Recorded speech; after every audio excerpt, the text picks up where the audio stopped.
The pounding of hooves behind me grows louder, closer, too close. The forest is nearly within reach now, just a few hundred meters ahead, rising like a dark wall that might save us or swallow us whole. Wind tears at my cloak as my horse strains beneath me. Then, a scream. I glance back just long enough to see one of my youngest riders, barely 20 summers, ripped clean off his saddle as an outracker lunges from behind. The beast's jaws clamp around his torso with a sickening crunch. His horse bolts in terror while the Zarach rider throws his head back and laughs. "Keep riding," I shout, forcing myself to face forward. But fate isn't done. A second rider, a veteran I've trusted for years, loses control when his horse stumbles on uneven ground. He struggles to rise, but a Zarach spear punches straight through his back, pinning him to the earth. His final breath vanishes into the wind as we race onward. "Go, Geo!" Corvar bellows behind me, fury shaking his voice. We burst into the forest at last. Branches whip at my face, shadows swallowing us whole. As soon as the last rider clears the tree line, I pull hard on the reins and wheel my horse around. Archers form up. My 60 riders move as a single organism, exhaustion blending with discipline.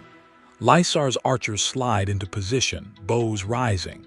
Tavnar lifts his arm, tilting it so his eagle spreads its wings, signaling silence and readiness. Hearts hammer around me. The forest seems to hold its breath. I wait one heartbeat. The outracker riders thunder toward the tree line, beasts coiling to leap into the shadows after us. Loose! A storm of arrows screams from our line. The first outracker takes 3 shafts through the neck.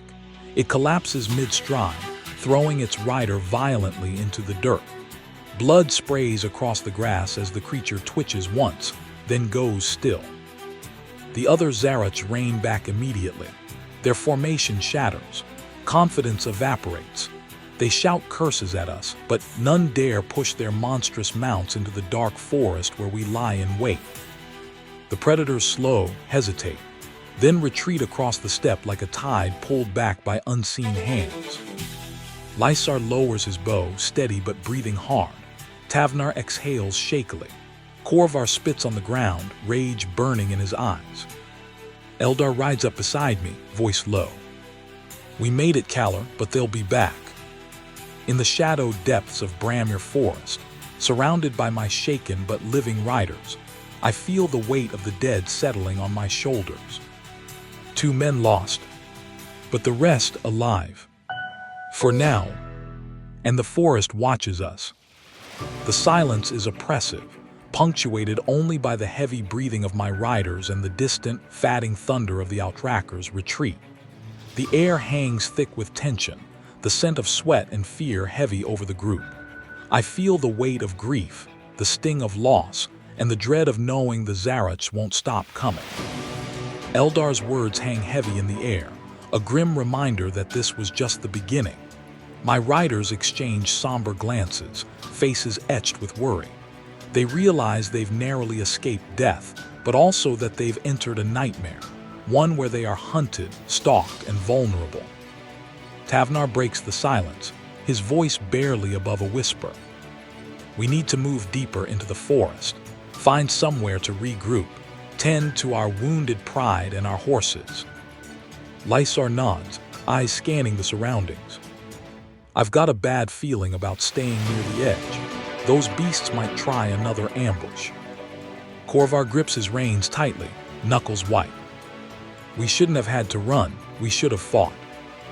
I sense the simmering anger, the desire for revenge, and the uncertainty that grips my riders. Amidst the chaos, I remain their anchor, the steady hand guiding them.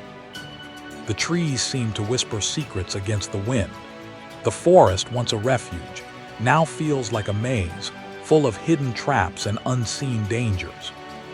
Still reeling from the loss of 2 men, I turn to Corvar, my tone sharp. "We've never fought these monsters before, Corvar. Think about it. You wanted us to charge without strategy. We wouldn't have 2 dead, we'd have 15. I glance at the tree line where we escaped death by mere heartbeats. The memory of snapping jaws and snarling beasts clings to me. I step toward the fallen outracker and its rider, sorrow tightening my chest, before casting a glance at our two dead lying beside them. Lysar, Korvar, Tavnar, and Eldar follow, along with a few riders emerging from the woods. Let's bury our dead properly.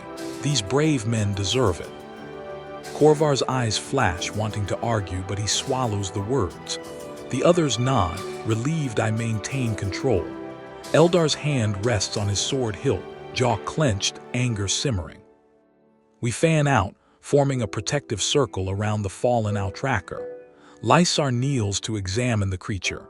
Tavnar's eagle perches nearby, vigilant. The forest absorbs our sorrow as we dig makeshift graves. We bury our dead in silence. Wet soil swallows their bodies with quiet finality. These two brave riders from northern Boldum are the first to fall under my command. I hadn't expected casualties so soon, not on a simple escort mission, not before even entering Bramir. But the steppe has its laws, and today it demanded blood. Their sacrifice will not be meaningless. My riders stand around me, heads bowed, hands on pommels and spear shafts. Even the wind hushes as we whisper our final prayers.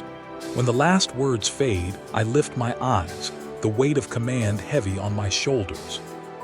Since when do the Zarach ride outracker? I say, voice low, edged with disbelief and anger. They're simple horsemen, always have been, who taught them to ride these savage monsters. I look back to the tree line, where death nearly claimed us. I've never heard of raids against the Zarach, never heard of them taming beasts like these.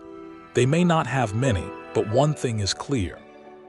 I turn to my riders, dust-streaked faces grim, watching me waiting.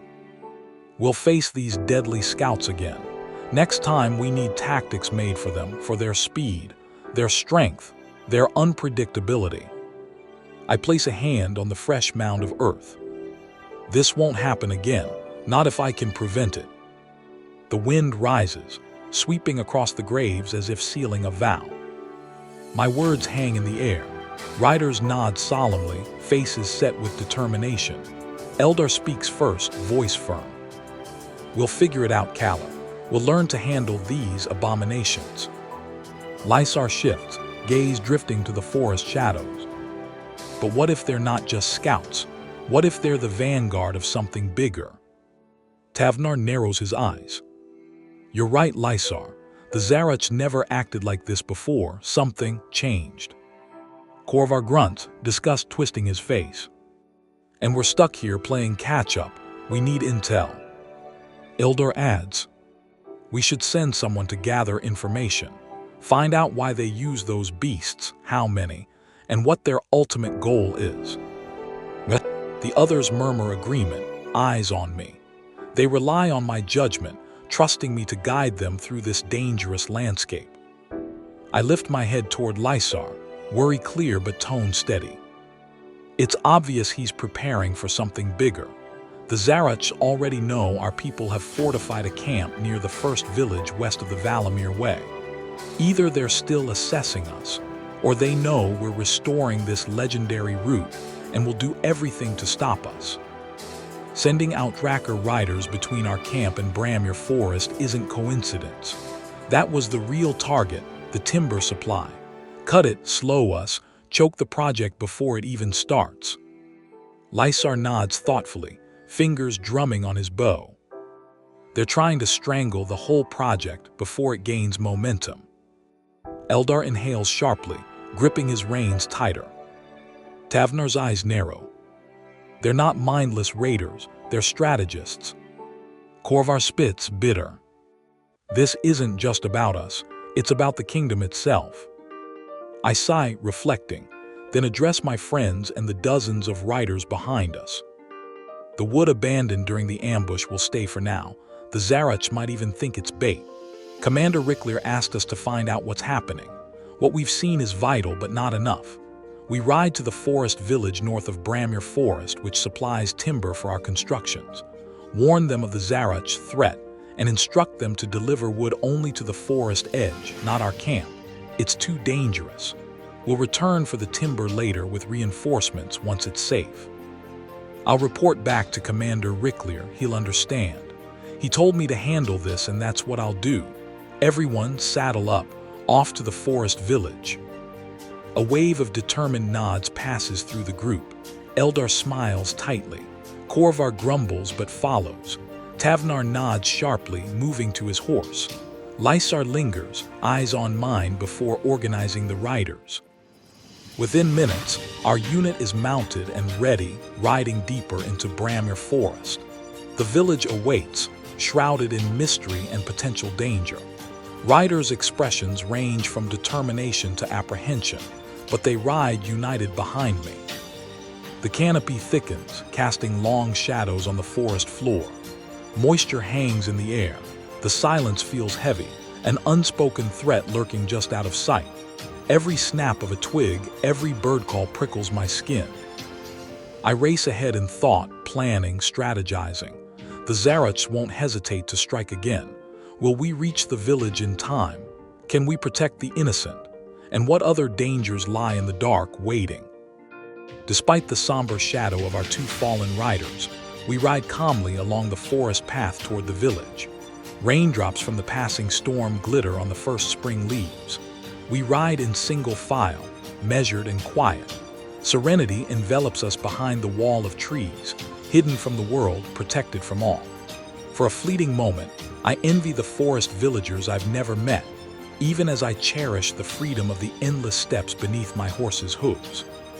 Tavnar leads, eagle circling high above, scanning for threats. Lysar shields his bow from the lingering damp. Eldar and Korvar exchange whispered strategies, debating in grim amusement the most efficient way to fell a trained outracker. Suddenly, the eagle swoops low. Tavnar's hand shoots up, fist clenched. "Hold," he hisses. The column freezes, tension snapping taut. Eldar and Korvar fall silent. Lysar's bowstring whispers as he knocks an arrow. Every muscle in our unit coils, ready to spring.